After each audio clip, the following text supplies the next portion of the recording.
It is no secret that in the world today, access to the internet is easier gained and more desirable than ever before.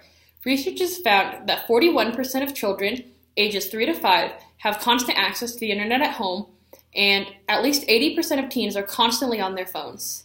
With all of this access to the internet, parents have no way of knowing whether or not their children are being safe on the internet or if their children are stumbling upon inappropriate or scary pictures or videos or becoming victims of cyberbullying without parents constantly monitoring their child's internet use.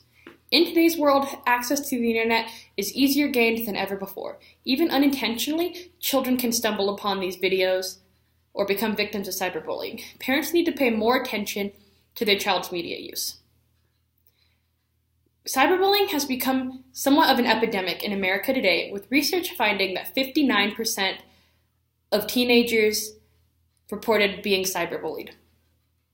Boys and girls are equally likely to be cyberbullied, with girls receiving sexually explicit pictures and becoming the victims of false online rumors, and boys are more likely to just be harassed on the internet. The two most targeted groups in this demographic are the LGBTQ plus community and high schoolers of a different race. The most popular forms of this, the adults that come in the most contact with cyberbullying are teachers, yet high schoolers say that parents are more effective at approaching cyberbullying. Teachers tend to just tell the students, parents tend to give advice and to help solve the issue of cyberbullying. Yet even with the parents' advice, it is possible that the child can still become the victim of negative remarks and harassment online, unfortunately. The problem for the younger generation is kid-friendly apps on the internet not being so kid-friendly. For example, YouTube Kids was created as a kid-friendly space in 2015. It was created as a place for children to be able to watch YouTube videos without their parents having to worry about any bad content. Unfortunately, since its creation in 2015, it has been the center of many controversies about the content on its app. The most popular are a series of videos called Elsagate. It is named after the popular Frozen character, and it involves characters such as Elsa and Spider-Man being the two most popular, and Hulk, Peppa Pig, a bunch of children's cartoon characters being placed in scary and inappropriate situations. The most frequent are violence and sexual material being placed around these familiar characters to these children. For example, a writer at Wired.co reports their delve into YouTube Kids to see how easy it is for a child to find one of these videos.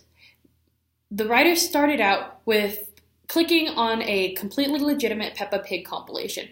There was nothing wrong about it, it was just a compilation of Peppa Pig clips. Within just a couple of clicks, they stumbled upon a low-budget Paw Patrol ripoff that showed one of the characters jumping up the building in a suicide attempt. This is obviously not something that children would want to see, or that parents would want their children to see on this app that is supposedly deemed kid-friendly. One of the most recent controversies that YouTube Kids has found itself in happened in March of 2019. A mom was sitting with her child while her child was watching cartoons on YouTube Kids. In the middle of this seemingly innocent cartoon he was watching, the mom saw a clip of a man walk onto the screen and give the children instructions on how to slit their wrists.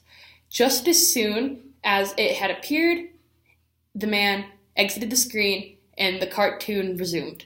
This video has since been deleted from YouTube Kids, but not before several children and their moms had viewed it. There are ways to help solve these problems, both YouTube Kids and cyberbullying, and that is with parental mediation. There are 3 distinct ways of parental mediation that are the most helpful. The first is active mediation. Active mediation is parents having a discussion about what their children are seeing on the internet. This can involve the child coming to the parent if they're being cyberbullied and they're like, hey, I have this problem. What can I do? And the parent and the child could talk about it. However, this would have to involve the child being completely honest about their internet use and the parent being completely willing to talk about harder subjects. The second form of mediation is called restrictive mediation. It is the most popular. My parents used it. I know several other parents who did. It simply involves the child not being allowed to go on certain websites or only being allowed on the internet for certain amounts of time. For example, the child can only go on X website for X amount of time, and that's that.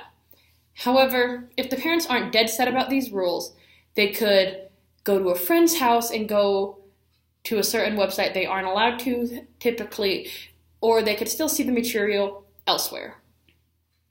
The third and most popular form of parental mediation is co-use. Co-use is the parent and the child using the internet together. It involves the parent sitting next to the child as he plays games or watches videos on the internet, and this alerts the parent immediately of anything that could be going wrong. If the child is sitting there having a conversation over text and suddenly some unwanted images or mean comments show up on text, the parent knows immediately. Same goes for with younger kids. If they're seeing something inappropriate, the parents know immediately because they're sitting right there. In conclusion, parents just need to keep a more watchful eye on their children's media to keep them safe. Children's safety is of the utmost priority for most parents, and this involves internet safety. Parents are concerned about children being cyberbullied and children seeing inappropriate or disturbing videos. Parents should take into consideration these tactics and help keep their children safe on the internet.